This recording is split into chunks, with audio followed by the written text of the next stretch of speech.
Hello, everybody. Ho, ho, ho. Merry Christmas. It is a holiday extravaganza on the Backseat Quarterbacks Familia here. Darren is at a party, somehow not living it up. In fact, I could have predicted this. We would have given him the day off, but he wasn't going to have a good time anyways at that party. He's a black sheep. Greg, of course, is spending time with the family, as is an Italian tradition, and because I care about this podcast so much, I've canceled my flight to California, and I have instead booked a private jet to take me there at a reasonable hour tomorrow. So I'm recording this. I'm going to be up all night editing it, getting it ready to go. We only got 2 more days of Bakemas left. Drake May's beautiful wife has provided us some content that has changed how I view baked goods. I love making bread, sourdough starter, and muffins. So, Greg, next time I see you, prepare your esophagus. You're going to be having cookie crumbles going down that throat of yours. Darren, you as well, but I don't know when I'm going to see you next. Just keep making bets. Anyways, this is going to be a great podcast. We got some terrible Christmas Day matchups, but we got some decent football following that at some point, hopefully this weekend. We're going to talk about all that. And we're going to talk about what we want from Santa Claus this year. Without further ado, here is Darren. How you guys doing? Good. Merry Christmas. Merry Christmas, boys. So, did you go 9-7 last week? Yeah, I wrote these down. Let's see. I had a bad week. 9-7. Darren 7-9. You had a good week, 5-11. Am I right on that? No, I thought I had 7-9. I had. What did I miss on you? Oh, you're right. Sorry, you got the Eagles right, and I did not write that correctly. Yeah, I had the Eagles. And which one did I miss also? I took 1, 2, 3, 4, 5, 6, 7, 8, 9. Yeah, I had 7 and 9. Well, now I'm at 6 and 10 because I don't know which other game I would have missed. You're at 6 and 10? Yeah. Was there 16 games? All right. Yeah. And there were 16 games. There were 16 games. All 32 teams played. There's no bye weeks. Yeah, no, I know. There were 16 games. I had Philadelphia, LA Chargers, Carolina. Okay, you're going to go off the grid. It's the Rams Seahawks. What? You had the Rams. I had the Rams. Okay. They did not cover. I had Philadelphia. Philadelphia covered. Philly was in the next game either. Oh, yeah, they were. Okay, Philly. Yes, Okay. I gave you Philly. I had Green Bay, which lost. So now I'm 1 and 2. I had LA Chargers, which covered 2 and 2. Carolina covered 3 and 2. I had Denver, bad, 3 and 3. Detroit, bad, 3 and 4. Buffalo, bad, 3 and 5. Kansas City, 3 and 6. New Orleans, 4 and 6. Minnesota, 5 and 6. Arizona, 5 and 7. Houston, 5 and 8. Cincinnati, 6 and 8. Baltimore. Oh, you know what? I think you might be right then. San Francisco, 7-9. Got to really keep my paperwork together here. What did you get, Darren? Yeah, you know what? I will cheat the shit out of you. Well, thank you for that update. Well, now we're getting. Well, I would have been 1 game behind you if I would have been able to cheat. Now I'm only 3 games behind you. I still won the week. Okay. So, Darren, we just got over the technical difficulties. Darren is going to do keg stands off camera throughout the entirety of this podcast. And so he is going to be audio only. He is a soldier. He is a trooper. This is going to be testing if we can actually have somebody on audio. I hope this works. If not, then we're just going to be figuring this out as we go because we never had just an audio call in. But he's there. We hear him. We don't see him. We imagine he's just boozing it up. Now he's having fun. Greg, if you were an audio and inanimate object just calling into podcasts, how would you live your life? I'm sorry. I don't understand the question, Sterling. Yeah, few do. But let's just start talking about football because Darren is probably on a time crunch anyways. And like I said, I have a private jet, but, don't want to keep the pilot waiting. So let's start with Christmas Day. I think Netflix and Amazon are very happy with these games that they have spent hundreds of millions of dollars on. They start with Dallas at Washington. Washington, of course, coming off an NFC Championship appearance last year. And Jaden Daniels, one of the hottest commodities in all of athletics coming into the season, unfortunately is not playing in this game. Nor is his backup, Marcus Mariota. It is Josh Johnson. And Josh Johnson has been around since I think I was in elementary school, much like Phillip Rivers, but he was a backup when I was a young lad. Greg, was he around when you were in elementary school? Josh Johnson? No, a little bit later, but he has been around a long time, and I don't know why he keeps hanging around. We've seen what he's got, and he needs to go away.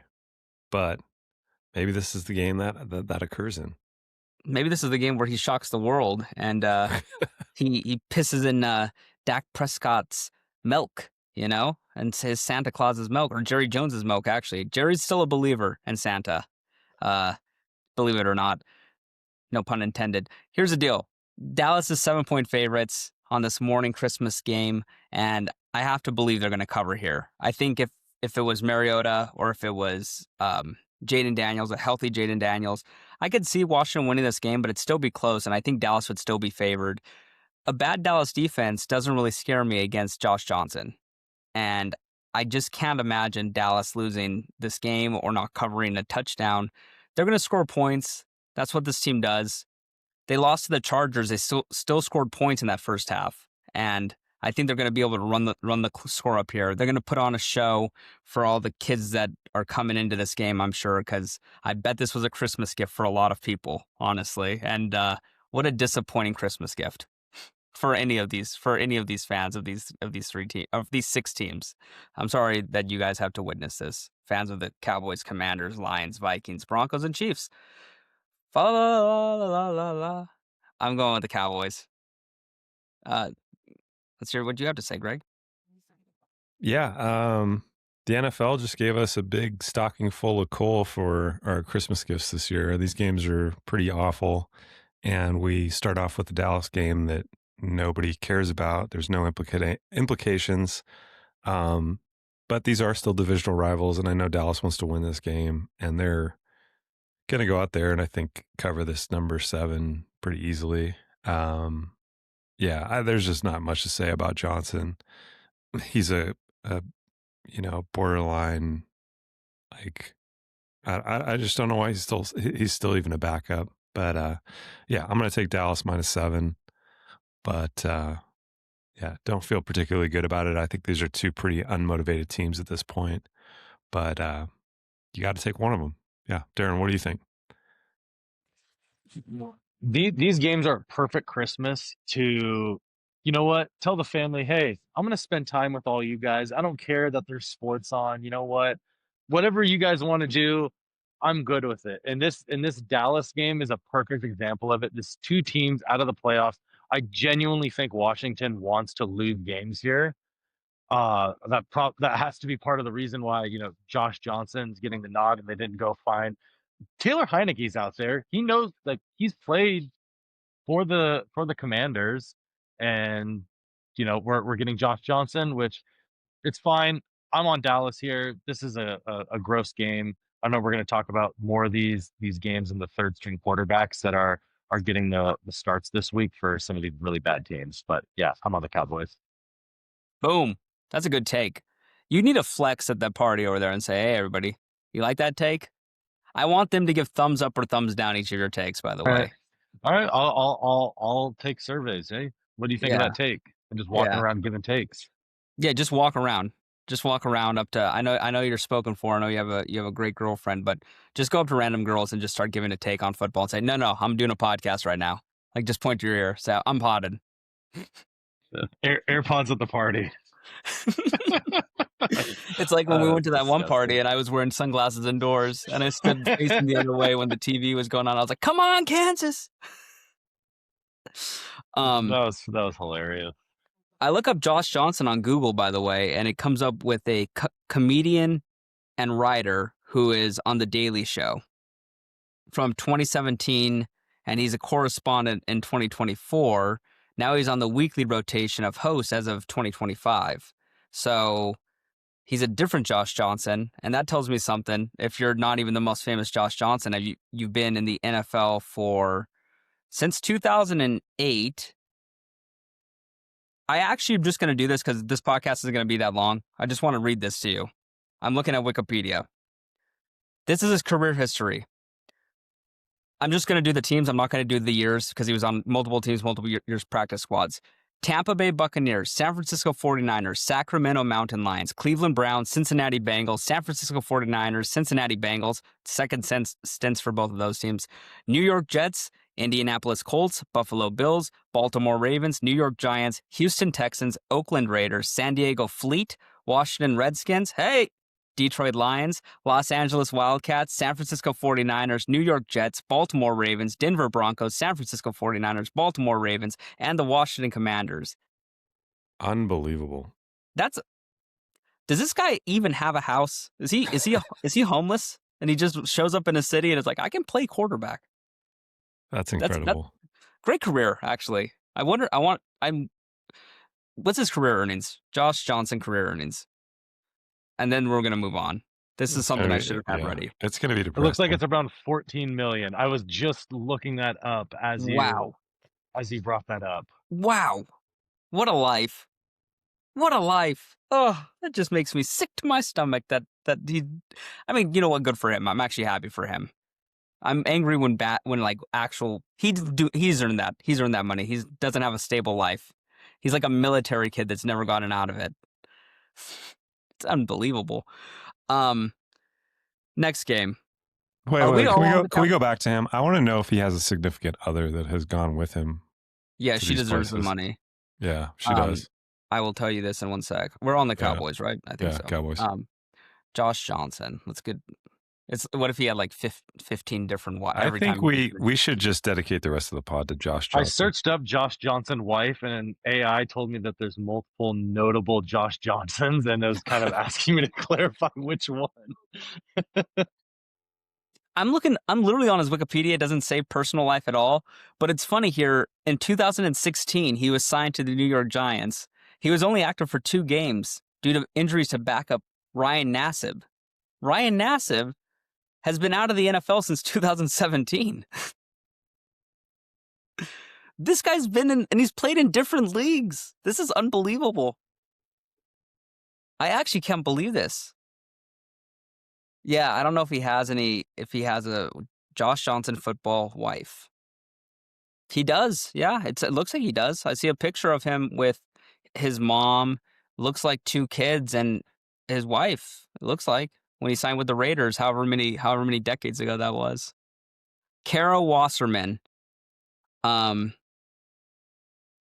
he proposed to, if this is the same one, at an on-field proposal in Toledo at the Glass Bowl Stadium, making it a surprise trick play with friends, helping set it up. Did she go to Toledo? Did Kara Wasserman? Nope, I don't think this is the same one. I'm pretty sure that he does have one, but I'm not positive. He has 3 kids. That I do know. He has 3 children. So who knows? I would spend my life dedicated to figuring this out. This is unreal. This guy's great. I like him. I might actually change my pick. Overall, on the Cowboys. Lions at Vikings is the afternoon game. I can't believe we're getting a second Max Brosmer start. This is real. After that first game against the Seahawks where I don't know. I'm not even going to try to describe how bad he was. The Lions have to win out to make the playoffs. They probably are not going to make the playoffs, but they don't control their own destiny. They can only control what they can control, which is winning the last 2 games. And this first one's against Minnesota, last one's against Chicago. They're going to kill the Vikings in this game.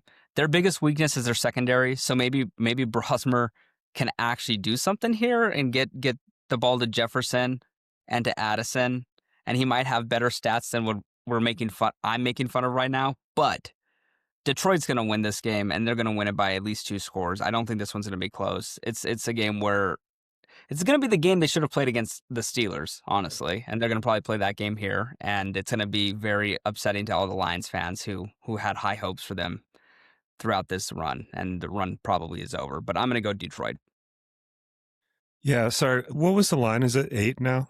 7.5, but it is trending upwards. So, okay. Yeah. Well, I think you're right either way. I'll take the 7.5 with Detroit. The old narrative, Dan Campbell off a loss, especially that one against Pittsburgh in that fashion where there was that, I don't know, a lot of poor officiating again this week in the NFL. Choking you up? Yeah, it did choke me up a little bit. It's it's starting to feel personal. No, I actually had Jared Goff on a fantasy team, and we snuck by, thank God. But yeah, when he caught that dish out from Amon-Ra St. Brown, and I thought he scored a touchdown. And then, of course, the refs sit there. As a referee, you should not be allowed to huddle for like 2 minutes and then come up with a narrative of what the call is. I'm sorry.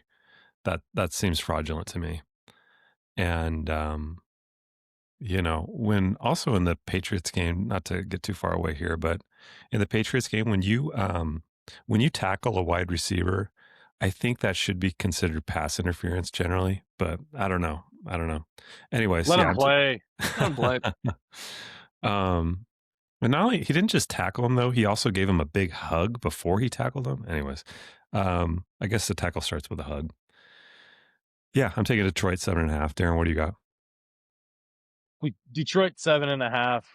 Again, third string quarterback. It's going to be a theme for a lot of these picks. At least for myself, I'm not betting on Max Brosmer to cover anything. And Detroit, I know we've been saying it for a couple of weeks now. They are truly like actually backed into a corner now, where if they lose another game, they are officially eliminated from the playoffs. This team doesn't quite feel like the same team as last year, but I'm taking Detroit in the spot. Yeah, we're all on the same there. On to our third game, night game. I think it's the Amazon Prime night game. No Black Friday already happened. No game on the day after Christmas. We have 2 Saturday games, so no Friday game here. I think last year there was a Friday game, if I remember correctly. That's why I'm confusing the situations. I'm not sure. All I do know is this: is Denver is playing Kansas City. Denver has to win out to hold on to that 1 seed. If they lose one of these games and the Patriots win out, the Patriots will be the 1 seed. Denver is playing a quarterback who I had no idea existed until he came in for Gardner Minshew on Sunday. And it's no fault of my own because I've listened to a lot of podcasts and nobody knew who this guy was. And apparently he's been in the NFL for 3 or 4 years. It's unreal. This is a random person. I don't know if you listened to us on Sunday, Greg. He looks like he'd be a cast member on Love Island or Too Hot to Handle. He does not look like a quarterback. I think he's going to be on one of those shows in a couple of years where it's like former NFL quarterback, and he's just going to big up the 2 weeks he started in 2025, 26. And it's going to be funny because I just don't see how he's successful. Denver's one of the best defenses in football. Are there going to be any Kansas City Chief fans here? If you're a Chiefs fan, why would you go to this game on Christmas? Enjoy it with your family. The Hunt family has just totally screwed over every single person that lives in Kansas City, Missouri, and made that new stadium. The official build is going to be 10,000 less seats. So it's now more expensive to get tickets there. It's going to be a dome in Kansas. It's going to be a further commute for a lot of people because there's a whole bunch of BS there. The state of Kansas is giving basically $3 billion to one of the richest owned teams in the NFL. I can't believe it. So if you're a Kansas City Chiefs fan, you might as well boycott this. I honestly think Andy Reid might retire at the end of this year. It's clear Kelsey's gone. It seems like if you're going to this game, it's going to be because you're a Denver fan and you bought the tickets way before because you thought this game might have implications for the playoff seeding and stuff. Well, it does. Denver has a chance at the 1 seed. Kansas City has a chance at a top 10 pick. I got Denver covering this by. This is one where this is basically the Texans and the Raiders from last week, where we all got that wrong. That's not good that it's like this, but I just have no way to believe that this guy who I haven't even said his name. I'm not gonna because I don't know it. I forgot it. I have no idea how he keeps us within a 3-score game. When I saw him play against the Titans, and he looked like it looks like he's just had a headset on, talking to Mahomes and the rest of the quarterback room for the last couple of years. So give me Denver 12.5, less than 2 touchdowns. Oh, come on, Greg. Yeah, it comes down to motivation and ability. And I don't think at this point Kansas City has either. So yeah, easy. Taking Denver 12.5. Darren? Uh-oh. Darren's doing a cake stand right now, it seems. Yeah, he's mid cake stand. He was expecting a longer take. Sorry. I thought Greg was gonna be given a longer take on this. My take will be very short on this as well. Denver is going to throttle again. Another third string quarterback. I can't bet on these guys. These teams have quit. They're out of the running. Yeah. Denver, the only thing that makes me nervous is that they don't get up for this game because it is still a divisional game. This could be a spot where they kind of sleepwalk into this game. It's a Christmas Day game. It's a divisional game. This is in Kansas City, correct? Yeah, So, if you just listened, it would have been. I just said a whole bunch about how they are moving the team to a different state. And stuff. Yeah. So again, it's a divisional road game, which anything can happen. But again, third string quarterback, I can't trust Kansas City to cover anything. Give me Denver. Yeah. The week of the third string quarterback is something that you're going to hear in a couple of games because we have a few more of them. But Saturday is 2 good games. It'd be nice if they could have flexed these into. I guess it wouldn't have been good to have Lamar and Jordan Love try to go on Thursday because both of them got hurt in their games. But I am happy that we have good Saturday games. Hopefully, Lamar and Jordan Love play in that game. But the first Saturday game is Houston at LA. Big implications for LA more than Houston, but actually for both because it keeps both teams alive to winning their division, potentially seeding implications. I think this is going to be a great game. Houston kind of said after that Raiders game, we sleepwalked, kind of how you said, Darren, and I'm sure you were not happy with that, Greg, because of the money you had. I had a huge bet, including Houston in it, just to win. I cannot believe that it came down to that. I literally marked that as like a freebie. I thought that was just like, what's the Monopoly move? It's like just free move here. That's how I felt Houston versus Raiders.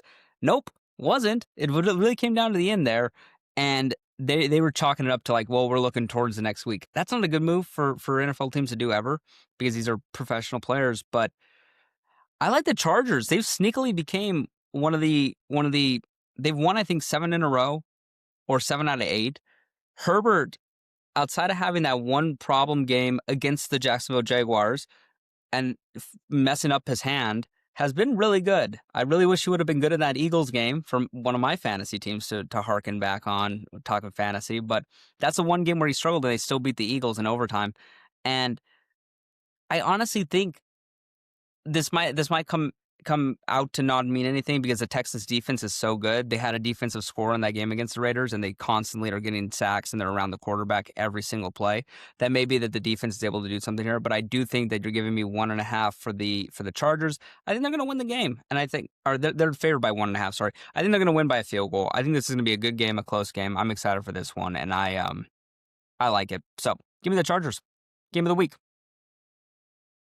Yeah, I think this is going to be kind of one of the few playoff kind of atmosphere games of this upcoming slate. And both have really, really strong defenses. And Houston is not going to be able to come out flat like they did last week against Las Vegas and pull off a victory. Like their showing was incredibly poor. And CJ Stroud, I don't even know what to think about him at this point. But I'm with you. I think LA Chargers take this in a pretty low-scoring game. I could see this being like a 14-17 kind of thing. And I really like the Chargers. I think the Chargers might be might be liable to make a deep playoff run. I really like the football they're playing, and the way that one of the Harbaughs is going right now. Oh, what do we got here? I didn't see that. What were you showing? I hope it's a little better than 14-17. I need 15-17 because that I have 15. a 10-leg parlay that's plus 1847, and it includes over 31.5 points in Houston and the Chargers at minus 312. It'll get over 31 and a half. Let's hope for 32 points. Knock on. Let's hope for 32. Okay, I don't want to jinx that. So it's more like a 2017 game, something like that. I like that. That's nice. That's perfect. All right, Darren, what do you think, man? I'm on the Texans here. I just don't trust the Chargers coming into this game. They don't have their 2 starting tackles going into the season against this Houston pass rush. I think that, Herbert is going to be in kind of quarterback hell with how aggressive the Texans are and how good their pass rushers are at getting after the quarterback. But again, it's a big game. I could genuinely see this game going either way. I'm going to take the Texans to cover here. CJ Stroud makes me nervous because I still just do not trust him. And I've seen flashes of him looking like the rookie year CJ Stroud throughout the season. And I've seen a lot of flashes of him looking like, I guess, every other time besides rookie season, CJ Stroud. And it makes me nervous. So I'm going to take the Texans, but this is a game that I would stay away from here, betting wise. Yeah, I'm not touching this game. If anything, I'd tease, but I'm not. I would tease the Texans up. I'm not gonna bet this. Though. I probably would end up betting it. I don't know. You should go to this, Sterling. You're going to be down there. I like the Chargers, man. I think I might bet this, but it might be a hate bet against Houston too. So I'm going to be far from LA. I'm going to be in Northern California. Oh, okay. Sorry. So maybe San Francisco.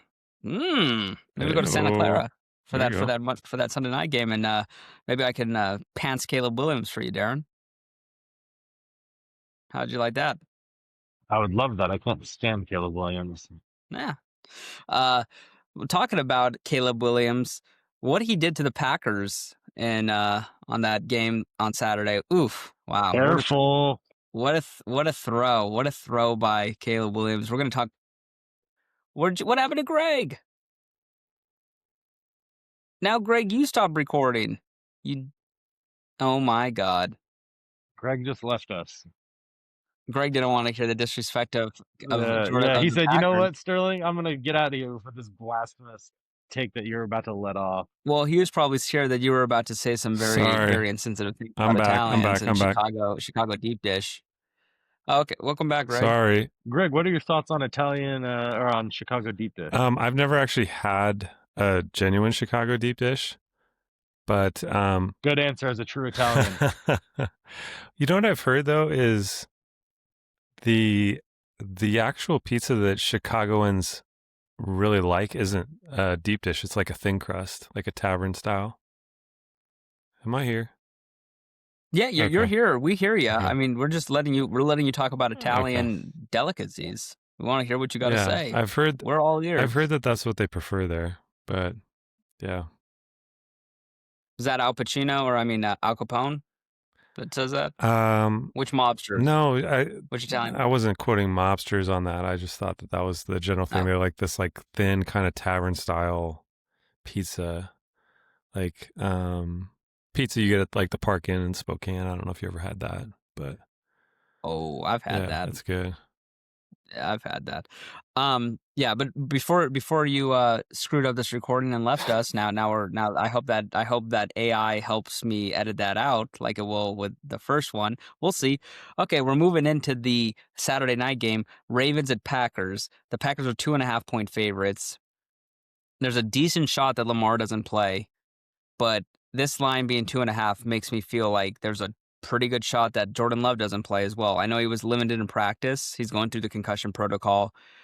Concussions are typically 10-day injuries at this point. I know we talked about this on the pod on Sunday, that they treat them differently for quarterbacks, but not that much different to where it's a 1-week turnaround. I kind of feel like this might be Malik Willis. I don't care if it's Malik Willis that much here against Baltimore's defense.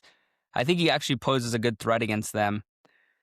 He played really good against Chicago. Like, he played as good as you probably could expect from a backup. I don't think it was his fault at all, especially when definitely wasn't his fault really at all. He didn't do any mistakes. It was either fumbles by Jacobs or not getting the onside kick, or Keyshawn Nixon doing what he's done all season. So I think if it's two backup quarterbacks, it's advantage Packers. I think that is reflected in the 2.5 line here.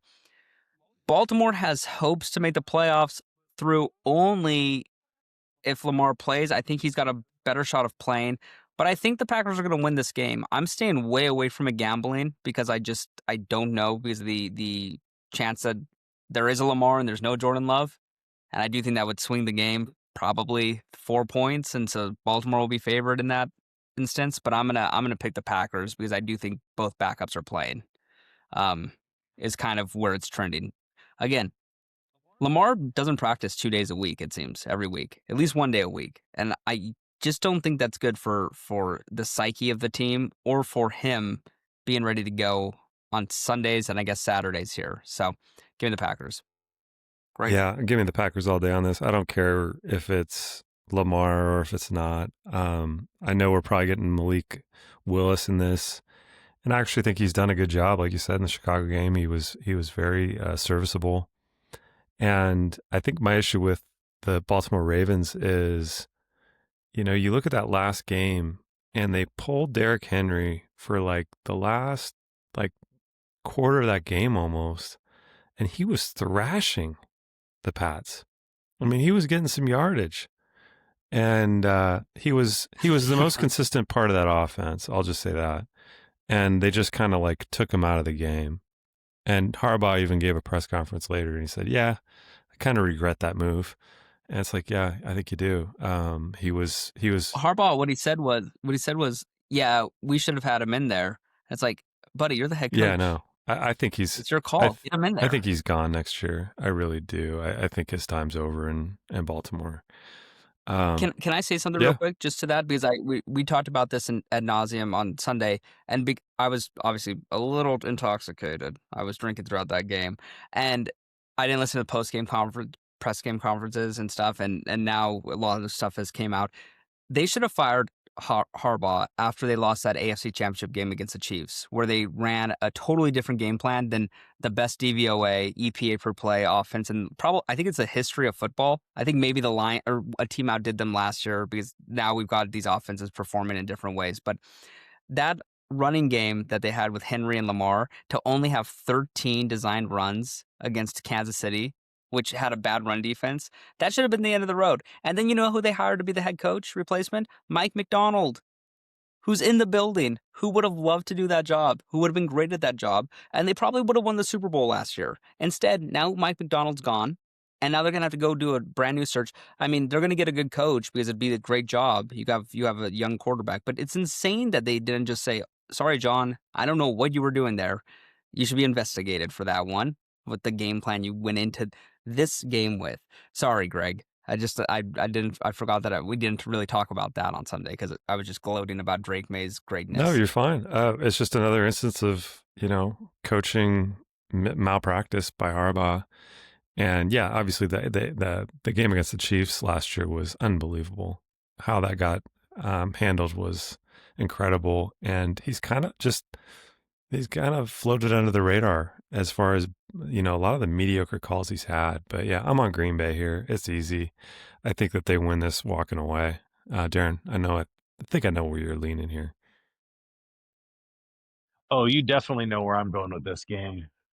I actually think at the end of the season, I think Steve Biscotti, the owner of the Ravens, might put out a couple images of himself, of Mr. John Harbaugh and Jeffrey Epstein together.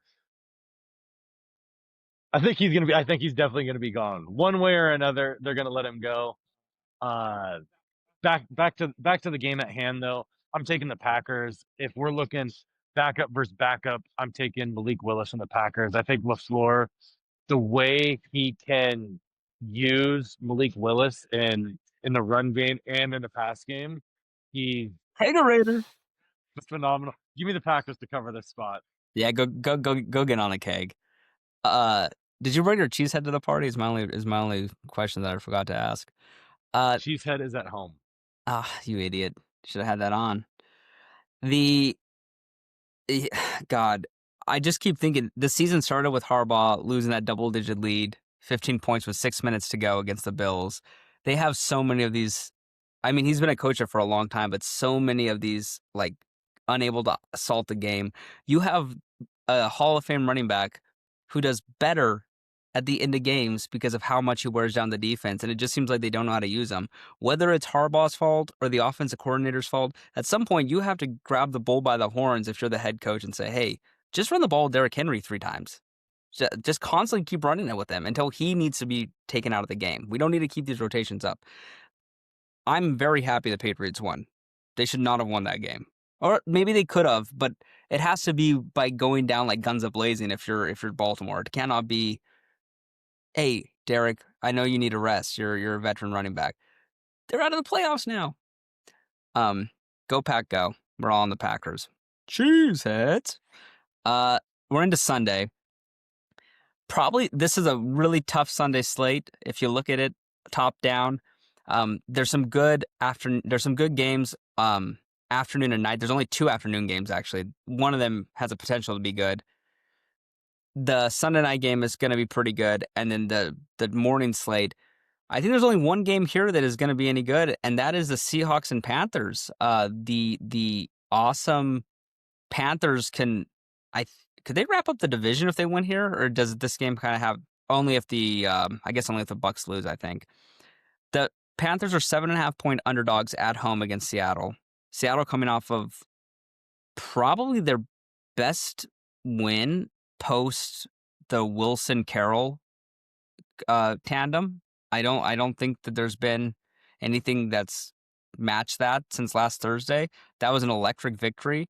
The way that it happened, I still don't understand how they won that game that way with the way that Stafford and the Rams were moving the ball, and then all of a sudden they just fell flat for like 4 straight drives. And the fact that you get the ball and you get the 2, everything about that game was great. That was an awesome game. I wish I would not have gone to tennis because I was watching that on my phone, warming up playing tennis, and then people wanted me to play, and I'm like, I'm gonna watch the end of this game. And I'm like, these guys are frauds. The people, they want to play tennis while I'm watching football. I don't care about court 4. Carolina 7.5. The hook is what I like here. I'm gonna be honest. I've seen Seattle the last few weeks. Their defense is really good. Bryce Young, he has 3 or 4 throws a game in him, and those 3 or 4 throws can be touchdowns or big gains. And if 2 of them are touchdowns, I think the 14 points will cover the 7.5. So I'm going to take the Panthers to cover 7.5. I think the Seahawks win this game. So because they still have to take care of business to win the division. They have Week 18 against the 49ers. There's a lot of business to be taken care of in the NFC, the AFC less so. I'm going to take the Seahawks to win, the Panthers to cover at home. Closer than expected. I think this is more of a field goal game. I think Bryce Young has actually been pretty good this year, surprisingly. We've ridden him off a lot, but give me the Panthers to cover 7.5. Gregory. That's interesting. I thought I was going to be in opposition to you here. I'm taking Carolina plus the hook on the 7. And I just think it's a weird spot for Seattle. You're coming off a very emotional win against the Rams, and you're traveling, far east, and then you've got to cover a pretty big number against a team that's been pretty feisty. So I'm gonna take the 7.5 with Carolina. I think Seahawks win, but it's a little bit tighter than a touchdown. So yeah, Darren, what do you got? I'm on Carolina with you guys in this spot. I know Seattle has a little bit of a rest advantage, but they're coming off of a pretty big high of beating the Rams and the most exciting game all season. I don't love Carolina. I don't fully trust them, but again, it's the hook right here, like you guys said, is kind of what I'm looking at to keep this within a touchdown. Yeah, I don't know. I don't know what to do with the Panthers. I don't think they're a very good team, but I think that somebody has to win that NFC South division.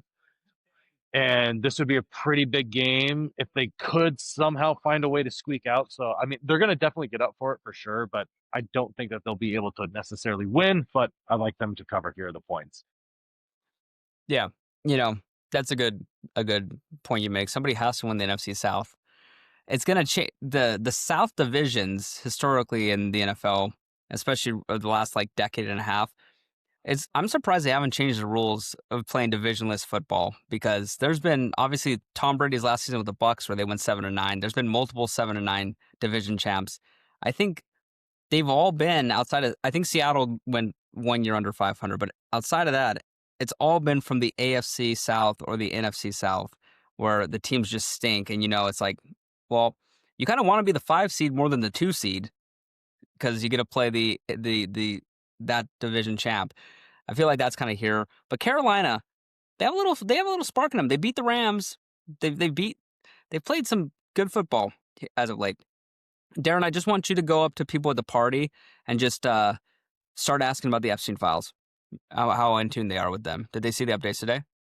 Should I start asking people about the updates? See if they're locked in? After they read the Larry Nassar letter, and what's their opinions on that? We're talking about the Patriots and the Jets. Okay, the Patriots are 12.5-point favorites, and I was just trying to have you rumble rouse some people at your party, Darren. Your big old fiesta over there. But now you got me all worked up. Patriots and Jets. Jets are 12.5-point underdogs. Another third string quarterback is playing. Talk about strings. Hey, let's talk about some strings here. The Patriots are coming off a huge emotional high. Drake May finally has a 300-yard game. He finally has a fourth quarter comeback, come from behind win. These are very good things to hit on as a young quarterback.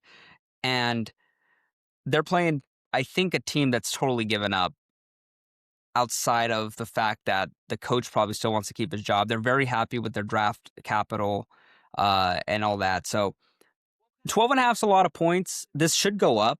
The Patriots have a ton of injuries. They have, like, I think 3 or 4 people, maybe 5 people went into concussion protocol in that game against the Ravens, including the guy that got hugged and tackled on the defensive pass interference that was not called.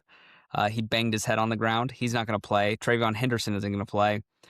Their backup left tackle, I think, is out. A lot of people are going to be out for the Pats. I would probably pick the Jets in any scenario outside the fact that it's the Jets and it's Brady Cook. And I just think that the Patriots are going to be able to take care of this game. This is a game where Dobbs is going to be playing for the Pats. I feel like and I hope it's not because of injury. I hope it's because of this being over in the third quarter, early fourth quarter. So I'm going to take them to cover this game by 2 touchdowns. Yeah, I'm with you. Jets have packed it in at this point. Yeah, New England minus 12.5. Don't really care about the injuries. Darren? Yeah, again, sticking with my theme here, third string quarterbacks. Brady Cook, he will not do any cooking against this New England defense. Give me the Patsies. There you go. Just want to point out, if you bet the Christmas Day, the fun Christmas Day parlay, one of those teams might screw it up, and I don't know who, but if you bet the favorites just on a money line parlay, you get that at minus 130 on FanDuel. On other books, you could shop that around. You could probably get better prices. I know at our local casino, it was a little better. If you add in the Patriots, who are playing a third string quarterback as well, you get minus 110 on FanDuel. And shop that around again if you'd like. And then if you add in this next team we're talking about, which is the Steelers, who are playing the Browns are also technically on a third string quarterback. Most people don't want to call Shador that, but they had Flacco, they had Dylan Gabriel, and now they're on Shador. It gets up to about plus 250 because the Steelers are 3-point favorites in Cleveland. The risk here is Aaron Rodgers might be on a rest. Greg, you pointed this out because this game might not mean anything if what we just all picked comes to fruition and the Packers take care of business against Baltimore. I really do believe Pittsburgh's the better team. Cleveland's a one-man band when it comes to Myles Garrett. He's going to get the sack record in this game, whether it's Aaron Rodgers or whomever else playing behind center and taking snaps. But Pittsburgh is the better team. I will pick against Shador Sanders as long as I'm able to. I'm going to take the Steelers to cover 3. I do not care if it's Rodgers or whomever else. I like picking against bad quarterbacks. That's been my MO this year, and that's how I've done decently well gambling. Give me the Steelers. Yeah, as you said, I'm taking the other side with Cleveland. I think this is going to be a mucky, disgusting divisional rivalry game where I think there's one team that is more motivated, and it's strangely going to be the team that's out of the playoffs by a long shot, and it's Cleveland. I just don't think Pittsburgh needs to win this, and I think they're going to know that going in. So I think Cleveland will cover this in kind of a disgusting, unwatchable game. Darren, what do you got? What do I have, you ask, Gregory? Yes, sir. Perfect timing. Perfect time. I stay shining. Ice. Perfect timing. I am going to take the Cleveland Browns to cover this game.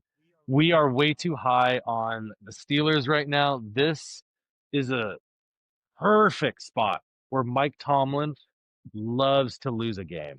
He loves to lose games when people are high on him. High on the Steelers. You never get too high on them. As soon as you think they're out of it, they're going to win a game that they do not deserve to win. As soon as you think, you know what, this team actually looks pretty good. They just ripped off a win against the Lions. They end up finding a way to lose their next game. It's just the way the world works. I don't make the rules. I'm going to take Cleveland to cover this. It's a good point. The Steelers actually would that be their 10th win? And then it feels weird if they get 10 wins, It's not right. Big Ben used to get 10 wins every so often, but it feels like since he's been retired, it's been always 8-8 or 8-8, 9-7. Yeah. I do want to just point out that it had, and Greg, I'm happy you're back because I wanted you to be back for this point. Had the Steelers lost that game, the Lions won that game against the Steelers, which multiple chances too at the end there. They probably shouldn't have had multiple chances just because Boswell shouldn't have missed that kick, but whatever. They had multiple chances. They scored twice, technically, both called back on ref calls, and had the Packers won when they had a 99.92 chance, whatever, at whatever FPI was giving them. It was some insane win probability. I would have made I think it's $1,700. I had a really good week gambling. I would have made an extra $1,700 if those two things happened, which is, I'm not even mad about that because I had a good week, and I'm not even trying to brag, but I'm like, I should be furious that those two small things actually lost me, and they weren't together either. They were both separate bets that I had on multiple different tickets. I didn't have anything together with those teams. So think about that. The Steelers are bound to lose, and I hope they lose. I don't want to bet on them. I'm actually sick to my stomach thinking about that. So I'm on them, and yeah, I don't want to. I was just talking about. Is that a lot of money to you, Sterling? $1,700 now. That's chump change. That's actually usually what I spend that on accident. Yeah, I mean, aren't you the guy that couldn't get in here with your video wouldn't work? Your storage was full. Seems yeah, like you my should have a storage is backup full iPad for downloading all podcast, my anyway. different bank account statements. Ah, yeah. Well, maybe you could check your bank account statements when your storage isn't as full. Saints at Titans. The Titans are 3-point underdogs at home against the Saints. The Saints should be favored by more here. They've won 4 straight. I like New Orleans. I will never forget one of the better moments this season is when I said their quarterback that's coming into play, Tyler Shuck. He's a good guy. I can at least say that. He's more than a good guy. He's a good quarterback. He's actually solid. He's definitely earned another year here. They've won 4 straight games. Not many teams have won 4 straight games in this season. Not many quarterbacks that are bad have won 4 straight games in a career. So I think he's a solid guy. I think the Titans are a worse team. Give me the Saints to cover by more than a field goal. I think they'll take care of business here. They're playing hard for their rookie coach, and I like them. I like this team. I'm happy that the Saints actually look okay because they're in cap hell, so they're not going to be anything for a few years. But this is a fun team that you can root for. They've rebuilt. Yeah, I agree. I like this team a lot. I think Tyler Shuck is coming to his own. I mean, he's nothing particularly special, but he is competent and he is predictable. And the defense there has been actually really, really good the last several weeks. And yeah, I think they're playing out for their coach, and I don't see them packing it in at any point. I mean, this is a team that is coming together, and I think that they have found their quarterback for next year, which is great. And I'm excited to see where they go. But yeah, I think this is actually one of the better values this week on the board. I really like New Orleans -3 against a really haphazard and low quality Tennessee Titans team. Darren? Yeah, I don't know why this line isn't a little bigger. We're taking it at 3, right? Mm-hmm. Yeah, I don't know. I think that this should be favored by a little bit more here. Tennessee doesn't have much going for them at all, and I actually think the Saints have kind of found it's hard to say with any like definitive answer. Like he could be the guy, but I think he's definitely earned the chance to be able to try to build around him, put some pieces around him. I think he's a fine quarterback. They've ripped off way more wins than anybody else was anticipating. I'm on the Saints here to cover this. I kind of like them. I kind of like them going into next year. I know you guys mentioned that they're in cap hell, and the kind of the perfect solution for this is again, having, like you guys said, a young quarterback on a cheap contract. Like that's what you need to do to get out of the situation that they're in. We'll see how it goes, next year, but I definitely think he's at least earned the opportunity to build around him, give him some additional pieces, and see what he can do next year. He reminds me of Brock Purdy, honestly. I mean, Brock Purdy's on a way better team, and he's a better That's a quarterback. great comp for him. Yeah, Brock Purdy's a better quarterback, but he reminds me like kind of how he's just balling out. I mean, he wasn't rated higher than him, but it just is. I think he's a winner. I think he's actually going to be really good for. I think they might have found something with him. It's not automatic. Look for Arch Manning next year, and I think that that's a good thing for New Orleans because a lot of people wanted them to just tank this year. Hope Arch was going to come out and he'd be good in college and to just come out and then they get him. And then he's obviously been bad. He's going back to college, and then they're like, well, next year, I think it's good. I mean, we've spent a lot of time on this game. I think this is one of the better games, and I think you're right, Greg. It's value. I think there's a lot of value on New Orleans. So I too think this is a good bet. I think this is a good game. He's a better quarterback of him and Cam Ward also.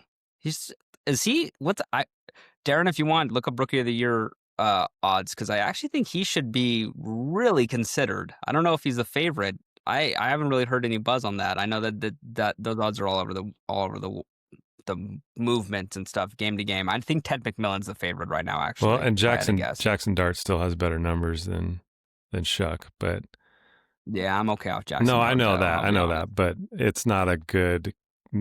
Ted is number 1, and then Shaw is actually number 2. Ibuka's still in the 3 spot, but this has kind of turned into a 2-horse race, almost a 1-horse race. Ted is minus 310, and then Shuck is plus 360.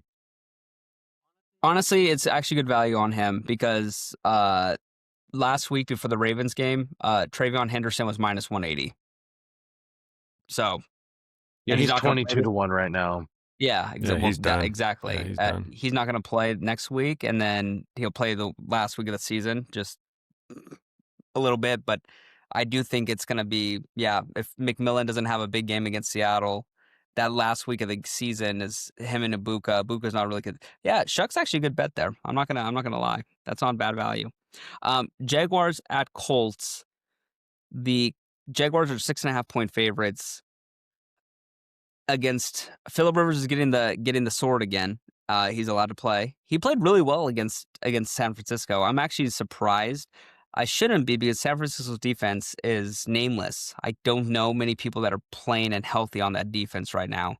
And they did get a pick 6 against him though, and I think that should be a tell sign here. 6.5 for the Jaguars. I know it's a divisional rival. The Jaguars, they're not being respected like they should, because I think not many people watch them, and I mean even us, right? Think about all the things we said about Trevor Lawrence over the last 2 years of us doing this podcast, all 3 of us together. Trevor Lawrence has played Probably he's been the third best quarterback this season, I think. It's him or Josh Allen has been the third now. He's officially third, I think. Maybe Jordan Love at times, maybe Sam Darnold, but it's probably he's in that conversation. And these last 3 weeks, he's been perfect against a very good Denver Broncos defense. He tore them apart, and he took a lot of hits, and he just kept getting back up.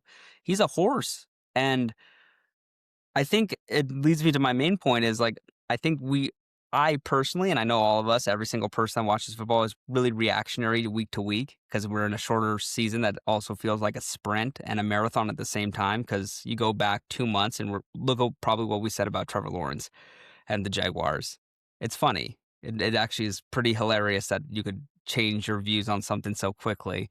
But I like the Jaguars. They're a dark horse to actually make a run in the AFC, but I don't think they should be such a dark horse. I think they can make noise. Would I be shocked if they get bounced in the first round? No. But I would also not be shocked if they make the AFC Championship game and potentially a Super Bowl because they're playing some good football, and that addition of Jacoby Myers is great. That defense is good. It's better than the 49ers defense for sure. It's not better than Seattle's defense, but Seattle's defense against Phillip Rivers was clearly playing conservative, and they were hoping the offense gets moving and gets the ball into the end zone. It never did. It had 6 scoring drives. They were all field goals. That's why they did not cover that 13.5, and I remember that vividly, or 7.5 for that matter, which I had. I think the Jaguars are able to cover 6.5 pretty easily. I think they're going to actually, they might move to Riley Leonard for week 18 and say, Phillip, good luck making the Hall of Fame in 5 years and resetting your clock. And have fun coaching high school football next year. I'm going Jacksonville.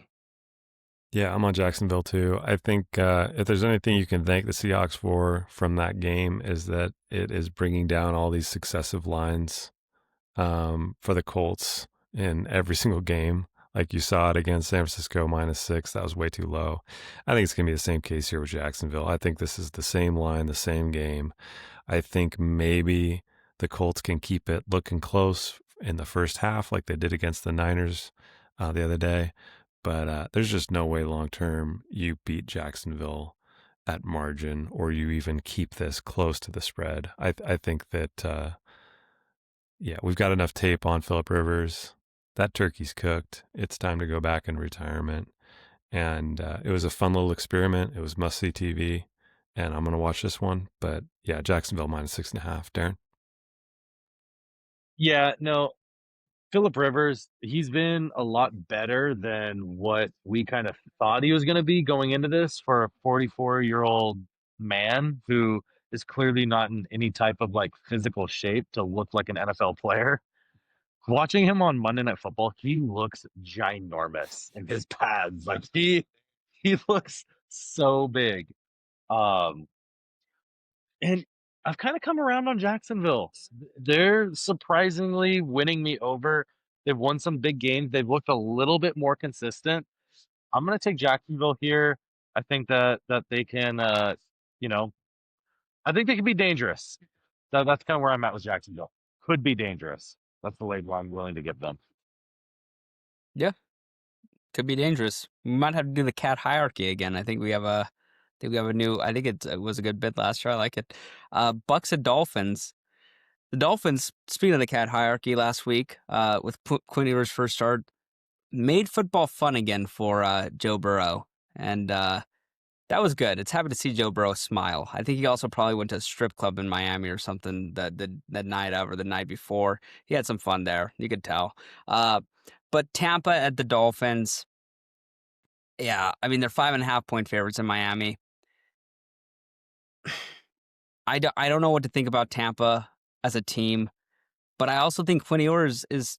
I need to see him do something more than he did against that Bengals defense, and I think Tampa's defense can get it done. Todd Bowles looks like a coach that's truly given up, and we kind of. I don't know if I brought this up on the podcast on Sunday, but I know what we just talked about with John Harbaugh. It harkens the same exact feelings towards Todd Bowles and how they let Liam Cohen walk out that door. Speaking about the Jaguars just a second ago.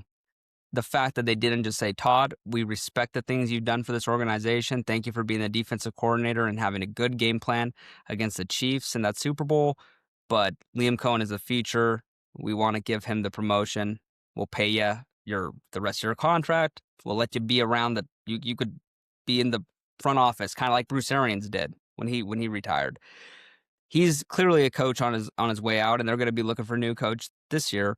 The Dolphins look like they're going to keep McDaniels around. Good on him. I don't know how he's kept his job. He must have really good relationships in that building. I think the Dolphins cover 5.5. Somehow, some way, I have no faith in Baker Mayfield right now. He clearly is hurt. And I don't know how much this game actually matters towards the division. I don't know if this even matters. I could be totally way off and it matters a lot, like Bucks need to win even if the Panthers lose. Or if the Panthers win and the Bucks lose, then it's over. But I'm pretty sure this game's not that big a deal. So I think the Bucks win the game, but I think the Dolphins cover. Greg? Well, I'm a little disappointed. I thought you were going to take the Bucks, but I'm on Miami too. And there's no explaining it. Like you said, I think the Bucks are kind of flailing, and Baker is clearly hurt.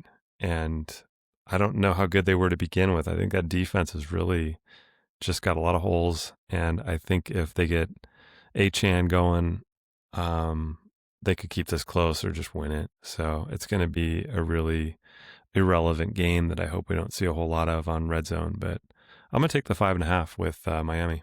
Darren? I'm going to take the Bucks in this spot. I know that they haven't looked good. I know that they've been extremely inconsistent all year, but what we're talking about Quinn Ewers here for Miami. I don't know. I can't bet on Quinn Ewers in this spot. I think Tampa is kind of backed into a corner. They need to win. They want to make the playoffs here. It'd be a massive disaster if they don't make the playoffs in that division with how bad everyone else has been. I'm gonna take the Bucks here. I don't know. That's my reasoning, I guess.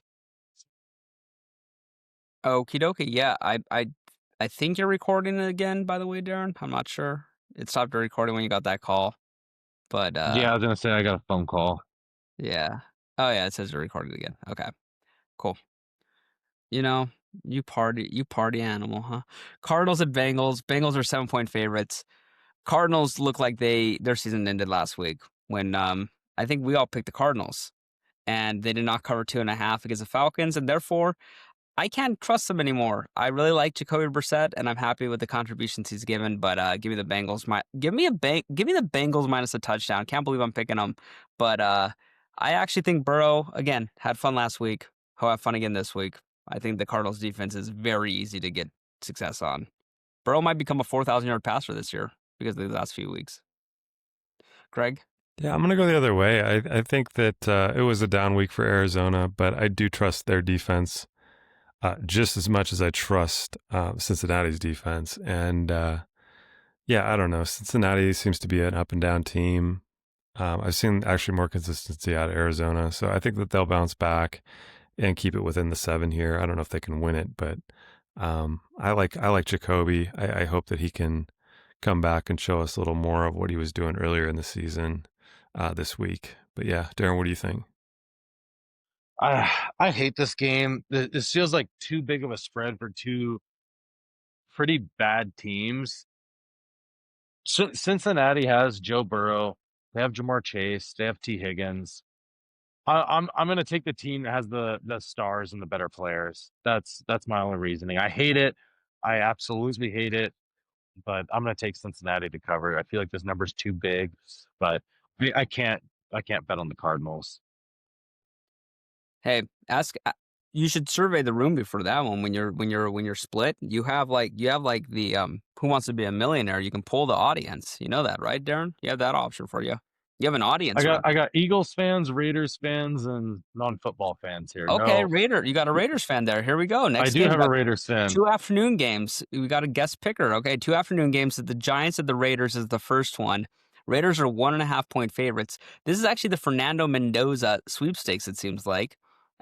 Giants might move off Jackson Dart is what is being talked about, or we'll trade the pick. But the Raiders are 1.5-point favorites. I think the Giants are going to win this game. I think the Raiders are horrendous. The Giants are much better, but they're better than the Raiders. Greg and then Darren, I want to hear your Raiders friend's pick. Pull him. What's your pick, I'm Greg? taking Giants 1.5. Easy. Yeah. Raiders are Fugazi. Darren? I for my pick, I will take the Giants in this spot. From the Raiders fan, he says that the Raiders will cover and win. That is his take. Is your I is your friend Latino by any chance? yes, he is. What gave it away? Sterling, I prefer Latin X, if you wouldn't mind. Yeah, yeah. He's Latinx. Yeah, you're in the files, Greg. Um, Eagles at Buffalo, which is, I mean, this should have been one of the games of the year, but I feel like both these teams, and I mean, we should have talked about this earlier, I guess, but again, this is a primetime game, not primetime. It's one of 2 afternoon games, and I don't think anybody is watching the Giants and Raiders game, so this is an actual primetime game. The CBS or Fox, one of the two, has definitely just like said, "Hey, we want this solo." It's a Super Bowl champ versus who we think is going to be in the Super Bowl in all likelihood. I think the Buffalo Bills coming into this year are one of the 2 favorites. Again, swing and a miss. I don't think either of these teams' fan bases are very happy with how they've played recently. Buffalo, much like Houston, really, really limped to that finish line. There was a lot of talk about Josh Allen being an MVP candidate for the last week after he beat the Patriots. He played really well against them. To have that game against Cleveland, where James Cook should actually now be getting Offensive Player of the Year conversations, at least all pro conversations. I know it's going to be hard to break into the CMC, Gibbs, and Jonathan Taylor conversation for him, but he's great. He is an unbelievable running back. The Eagles, how much more has to be said about how awful their year has been? But they're the first team to go back-to-back in that division in this century, I think, or in 20 years, in 2 decades. I'm going to say strength on weakness. The Eagles' rushing attack is still great. They run the shit out of the ball. This is a big Saquon game. If you have him in fantasy, this is most teams' championship. If he's on your team somehow and you've made the championship and you wasted your first-round pick on Saquon, congratulations. You're probably in the driver's seat to win. I think Saquon has a huge game. I think the Eagles actually win this one going away by a pretty easy way. The Bills might make it close at the end, but I think the Eagles are going to be up by at least 2 scores in the fourth quarter, and then you're going to get maybe some Josh the Bully action to make it closer at the end. But I do think the Eagles are going to have enough of a distance here. I don't know why I'm confident in the Eagles. I will say this: if they don't look good against a Buffalo team that can't stop the run, like if they are not able to actually play the game at their pace and play this and score a lot of points, that's where it's like, okay, it will be kind of reminiscent of that year where they played the Bucs in the first round of the playoffs and got absolutely blown out against a bad Bucs team. I just will have no confidence in them going into the playoffs. This is basically the Bell game where I'm like, I will either know if they're good or not based off how they need to beat the Bills and they need to beat the shit out of them. They're way better. Their strength is the Bills' weakness. If you get what I'm saying. If you smell the fart that I'm shitting out of my ass right now, Greg, I'm trying to describe. This is the Eagles game to win. It's stinky, and I hope the Eagles don't stink. Yeah, that was a stinky take because Buffalo's going to actually railroad Philadelphia. This is a Buffalo Billy game, and don't worry about what happened in Cleveland last week. That's a traditional Buffalo game. They go on the road, they muck it up, and then they come back and they look like world beaters. This is the timeline that they are constantly on. I don't know why that is, but Philadelphia is nothing to be worried about. They've been a completely different team with the injuries that offensive line has had, with the injuries the defense has had. Jalen Hurts looks uninspired. AJ Brown is pissed off again about whatever. They're just a team that is not built to go the distance this year. The juju is off. I don't know if it's the very proud Italian Sirianni or what's going on in that clubhouse, but I don't like it. I like Buffalo a lot here. Is it -3 we're taking? Or are we getting 2.5? What is it? You're getting the Bills -1.5, my friend. -1.5. Oh my gosh. Yeah. That is. Unless this line moved. We'll take 1.5. Locking it in right now. Let me make sure this line No, didn't it's move. 1.5 still. 1.5. Yeah, where are you getting Oh, 3? I heard 3 earlier this week. So okay. Maybe there's somebody that died on the team. Maybe. Oh, but Josh Allen, he did make a statement. He's planning to play because he has a foot injury. So I think there's chances Josh Allen might. He's hampered, right? Okay. But he is definitely playing in this game. This would piss the NFL off if he didn't play. Yeah. Like honestly, we're getting Mitch Trubisky, Oh gosh. and then game for the number 1 pick. So in the okay, afternoon that's why slate. the line is so low. Anyways, yeah, I'll take Buffalo. He'll play. He'll be fine. They'll shoot him up with some special stuff. I assume I'm probably the only one on Buffalo this week. But Darren, what do you got? Yeah, this is a hard one for me because I think I don't fully trust either of these teams. I think that, again, like Sterling said, I think we need to see a good game from Philadelphia, and I think that Philadelphia needs to see a good game from themselves to kind of get that belief in the team going into this playoff push. I know they're kind of locked into that 3 spot. I don't think they can really make a jump to the 2 seed, and they're definitely not going to fall down to the 4 seed because the Panthers and the Bucks. But I'm gonna take Philadelphia here. I haven't fully trusted the Bills. They've had a lot of games that they've been very close to losing or not necessarily in the driver's seat for the majority of the game. So I'm gonna take Philadelphia on the spot. I'm actually surprised that you did that. I wrote Buffalo down for you before you took Philly. So yeah, I'm a wild card. you are. This is what happens to get boozed up. Bears at the 49ers. Maybe we should just skip your take for this, Darren. I'm scared of what might come out of your mouth. 49ers are 3-point favorites. It's gonna be a long bleep for my take. I liked a lot of what I saw out of the 49ers on Monday night. I also hated a lot of what I saw, where if you're like Darren and you're not a big fan of Caleb Williams and you think he's being overrated, you probably don't want to watch this game because I think he's going to be able to do whatever he wants against the 49ers defense. It's not one that you're going to write home about. That being said, it's a 3-point spread, and I think the 49ers, like every other team in the NFL, can get out to a huge lead on Chicago. And it just depends on if they squander it like a lot of other teams have. And that's been the story of the Bears year, is they just have these come-from-behind wins. That isn't really a moniker of a good team. It's a moniker of a lucky team. They have the best turnover luck, I think, in a long time. I think they're plus. How many turnovers do they have? I don't know what their plus is, but they have 30 turnovers or 32 turnovers or something I think like their turnover margin's like absurd. plus 25 or something. It's unbelievable.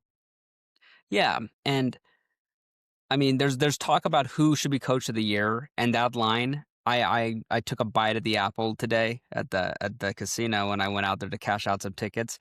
I wish I would have checked other books. I could have got way better value, but I put some money on my coach, Mike Vrabel.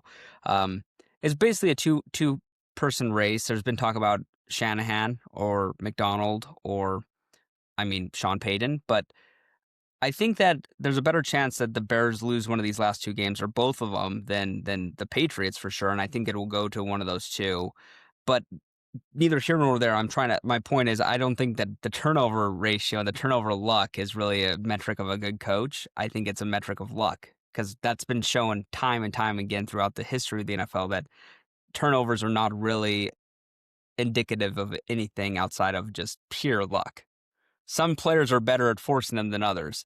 Peanut Tillman, great bear, obviously the peanut punch. But my point being is I like the 49ers here. The risk is they get a turnover at the end of the game. Brock Purdy was throwing some balls that he should not have been throwing there, especially 2 of the touchdowns, I think, were bad throws. That got lucky that they weren't picked off into the end zone because he threw crossbody and the Colts just didn't pick them off because they didn't have good corners. The Bears will pick those off probably. I like the 49ers, though, here. I think they're the better team. They're playing for something more. I guess not more, but they're playing. Chicago, I guess, is playing for the same amount of stuff, but the 49ers want to win the division. They want to win out. The Bears, you got to expect them to lose either this game or the game against the Lions. They won't be favored in either of them. That sounds like a stupid rationale, but I just expect them to lose both. I'm gonna pick against them both times, so I don't care. They're gonna lose one of the two. I'll at least get hit 50%. I think I'm gonna hit 100%. Greg? Yeah, I think the Niners take this one fairly comfortably as long as Purdy controls the ball and doesn't throw into dangerous windows like he has a tendency to do. Yeah, Chicago, the batteries on the luck box are going to run out at some point. And why not here? I mean, it's going to happen. And you saw it last week. Did they not drain those batteries to the absolute minimum against Green Bay? I mean, even up to the last toss to DJ Moore. I mean, unbelievable. So I'm going with the Niners here. I think they're the more solid team. I think they've got, some questions on defense, but I think they've got the much superior offense. So I think the 3 is easily covered here. I really like this bet this week, Darren. Yeah, I'm on the Niners in this spot as well. I just do not think that the Bears are a good team. I don't. Maybe I'm biased. I think that they're okay. I think that they're a fine team. I think that they've had insane turnover luck, and they've had, insane just kind of overall end of game luck. And you can even point back to the Packers game and getting that onside kick and all the other things that kind of fell into place for them to be able to win that. And again, maybe that's just me being biased, but I don't see it with this Bears team. And I, as a Packers fan, if we get the 7th seed and we get a chance to go back to Soldier Field and play the Bears in the playoffs, I'm okay with that. I'm more than happy being in that spot. How will you feel Give if me you the lose that Niners. game? I will not be podcasting anymore because I won't be on this earth anymore. Oh, you're going to elevate yourself. You're going to be on the Avatar planet, Pantera. Maybe I'll be podcasting in the next life. Okay. I don't know if you are good enough podcaster to have that be your next life. I'm sorry about that. I'd haunt Caleb Williams. I'll tell you that much. I like the sound of that. Can you haunt Josh Allen and maybe Mahomes as well and some other people? Epstein, Drake May. Trump. Hey, check yourself. Rams at Falcons. The Falcons are 8.5-point underdogs at home on Monday night. Rams have the rest advantage. Falcons have the team advantage because they were playing the Cardinals and that wasn't much of a game. I think Devontae Adams is still out in this game. A lot of heat. There was a lot of heat coming on Puka, and it's concerning because I thought he was like one of the nicest guys. And this last week and a half, I mean, he played so incredible in that Seahawks game that nobody cares. It's very Antonio Brownish, though, that this is happening like that, where I don't know how this happened out of left field. Maybe I'm just not on the internet enough. I feel like I am. My screen time is 12 hours a day. I feel like I'm on the internet way too much to not know that Puka had this little bit of crazy person in him.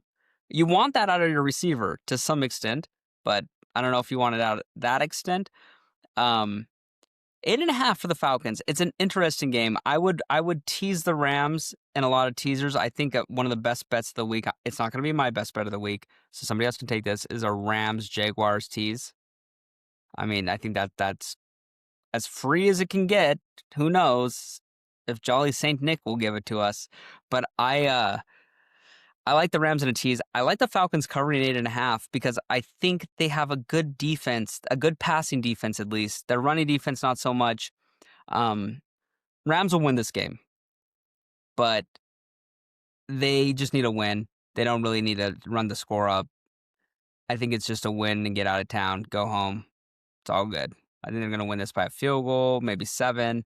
I think that 8.5, that little hook, it's a little much. So give me the Falcons to cover this game. I'm surprised I'm taking that. Yeah, I'm surprised you're taking that too. I'm going LA minus 8.5 all day. I don't think they're going to have any issue covering this. I think that they're kind of going to humiliate Atlanta. And I just don't think that there's any universe in which Kirk Cousins comes out and has success.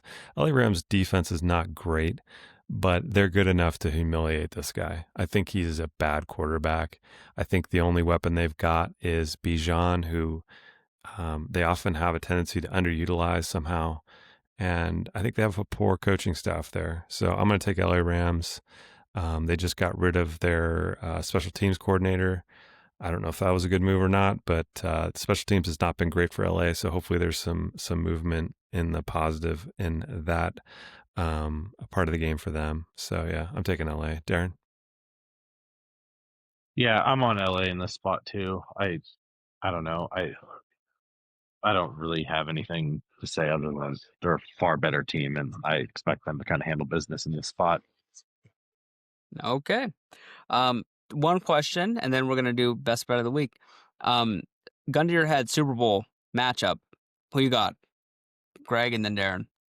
It's the same one I gave you guys at the beginning of the year. Do you guys remember? Nope. I can find it right now real quick. I can scroll up. Rams and Rams Buffalo. and Buffalo. Really? You're still on Buffalo. I think Buffalo's been forgotten. The backup to that would be I really like the LA Chargers in the AFC. I could see I could see LA Rams, LA Chargers, LA to LA. Okay. Darren? I've kind of come around on the Rams. I'm going to say the Rams in Jacksonville. Wow. I don't love it. But I don't really love anybody out of the AFC, to be honest with you. I think Jacksonville might be hitting their stride at the right time of the year. I think there's a lot to be said about that. See, I don't like any of these teams whatsoever. Even my own team, because there's weaknesses on every team. So that's where I struggle. I think if we're doing the best like baseline team, it's probably Houston, because Houston's defense is going to keep every game tight. They're not going to get blown out. I mean, like that's a huge thing. You know that like the max that teams have scored is 24 probably against them, so that helps. But for AFC, if I had to pick a team, I'm going to sound like Darren. Unzip your pants. I think Green Bay, if they could somehow put it together, I still like them in every matchup somehow in the teams that they might play, except for probably against Seattle. I think Seattle throttles them. I think Seattle actually kills them if they play each other. I don't think they're going to play each other though, which is important. In the AFC, you know, I'm obviously going to say I want the Patriots. The AFC is so hard because I actually think the weaknesses on every team are so brutal. And if, as a Pats fan, it's probably the Pats or the Bills. And I think the Pats would beat the Bills if they play again. And it just depends on seeding. So I'm not going to pick either of them. I'm going to go, I'll go with, you know what? I'll go Pats. Pats, Packers. I know that won't be the Super Bowl, though. Yeah, I don't know if the Pats will make it. Number one, the Packers are going to be first round bounced, if we're going to be honest with each other. Yeah. Why don't you pick what you actually think is going to happen then? What are we doing? I think it depends on seeding. If the Patriots are the 1 seed, I think they'll make it. If they get the 2 seed, you think the Patriots will make the Super Bowl if they get the 1 seed? Yeah, probably. I mean, they get the bye and they have injuries, and the injuries to Milton Williams and stuff have killed their run defense. They were a great run defense before that. Milton Williams is probably the MVP of the Eagles defense from last year, and nobody will give him credit because I didn't even really know who he was when they signed him, and I watched football. I think that's not, and I'm not even trying to be a homer with this. I think Drake May is the best quarterback in football. It's him or Stafford, and I think their defense is better than the Rams, and I think the rest of the AFC is super weak. I think every team in the AFC has a ton of holes, including the Patriots. So I'd rather take the team that I have confidence in a decent defense if they're healthy with a good quarterback than any other thing. That's really how I feel about it. And I think Vrabel's the best coach in the playoffs there. You don't, AFC, you don't, in the NFC. Yeah, you don't sound like a homer at all. I gotta say, I'm like, saying Drake May is better than Josh Allen is not out of this world. world. But just saying Vrabel's the best coach, Drake May is the best quarterback. You know, I mean, who's better than Vrabel in the AFC in the playoffs? In the AFC, I don't know. I would say Liam Cohen has done a better job of turning around a dumpster fire and making a credible team out of them. I mean, Jacksonville was nobody last I'm year fine. and the year before. I'm fine if Liam Cohen's a pick there. Liam Cohen's a good coach. I think Vrabel has a better track record. I think it's Tomlin, him, or Vrabel. I mean, I think those are the three. yeah, I don't know. I don't know that Tomlin is Tomlin. Did you say Tomlin? I mean, he Are wins you 10 serious? games, 9 games a year. Tomlin's not even in the Unfortunately, running. I would take. Come on, Red, dude. I want Tomlin How to lose much his have you job, had but to I'm drink? saying Jim Harbaugh not much. is the sneaky guy. He's like 35-1. He gets the 1 seed, which LA Chargers have a path to. You should put some money on that before you take your flight out, dude. Have that PJ delay a little bit. Huh? Jim Harbaugh. Yeah. I'm telling you. I'm not talking about coach of the year. I'm saying who's the best coach in the AFC. Oh. In the playoff. It's Andy Reid's the best coach in the AFC probably. Oh. He's not going to make the playoffs. And Sean Payton's also a good coach. I think we all agree. He gets skinny privilege, Mike McCarthy. But I think Vrabel is considerably better than Sean McDermott, right? Is this fair? Is that fair to say? You're just throwing out Sean McDermott now? I'm not. Yeah, I think Sean McDermott's horrible. I'm not just like we're not. Yeah. The Bills and the Patriots, I think, are the two best teams in the AFC. That's what I'd say. I'd say that. I think That's fair. That's fair. But that doesn't mean he's the best coach. And then coach. in the NFC, I think every team in the NFC is very fugazi because there's no dominant team. I think we all would agree probably if the Rams are probably the best team, they're going to be the 5 seed, it seems like right now, or maybe even the 6. And then the Eagles, if they actually play their best brand of football, they looked so good last year, and they have most of those players still on the team outside of who I said Milton Williams and like 1 or 2 offensive linemen, it feels like. So it's like it just is. The NFC is weird too. This is a weird season because most seasons we have a pretty clear picture of who the top 2 to 4 teams are, and I don't think we have any clear picture of any of the top. I think if you said, "Hey, power rank the top 10 teams," all 3 of us would come back with totally different rankings. And so I like picking who the best quarterback is mixed with a good defense. So I think it's the Rams or the Packers in the NFC, and I think it's the Bills or the Patriots in the AFC. Yeah, okay. That's a long explanation yeah, for my we finally got picks. there. I like that. I agree with that. Yeah. So thank you, Sensei. I'm betting against the backup quarterbacks, the third-string quarterbacks on the games I'm confident in. We're going Dallas money line, Detroit money line, Broncos money line, and Patriots money line. That gets you -110, and it's a 4-legger for -110. That's terrible value, but find me the loser there. And if it's on Christmas Day, it'll be a good Christmas for me. I cannot wait. I have a lot of money on that bet already, so happy to have that. And if the Patriots lose, it'll be an even better holiday for me because it's the Patriots losing, and that'll be funny if they lose to the Jets. So, well, I'm going to simplify it. I'm going to go -110, but it's going to be one singular bet. Detroit -7.5. Darren? Best bet?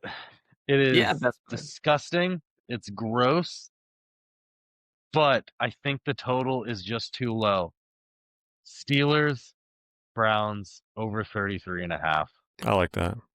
I like that too. It feels low. It feels way too low. And the Steelers offense has been clicking quite nicely. I'm going to take the over in that. Okay. Well, Merry Christmas, everybody. Merry Christmas. And have a Happy New Year. We're going to be back on whatever Sunday is, whatever day that is. I don't know. The 28th.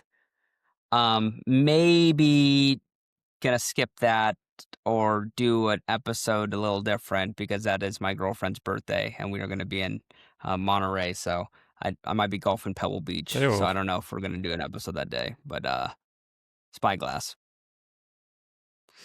Might be golfing Spyglass. Just kidding. I'm not golfing Spyglass. But anyways, we're gonna figure it out, Darren. Maybe I'll have you guys record and you guys just send it to me on the 28th. Finally, an episode without me doing it. So you guys can see. Without you yapping the whole time, huh? Yeah, we'll see how you guys can do it, carrying a fucking show. You know what I'm saying? You son of a Me bitch, and Greg would have the most efficient podcast ever. It'd be 15 minutes. Yeah, it'd be 30 minutes of you partying, dude. Will you be partying? AI, delete what I just said there, please, when I'm editing this. Thank you. Okay, thank you. Merry Christmas, everybody. And yeah, we'll talk soon. Have a good one, you guys.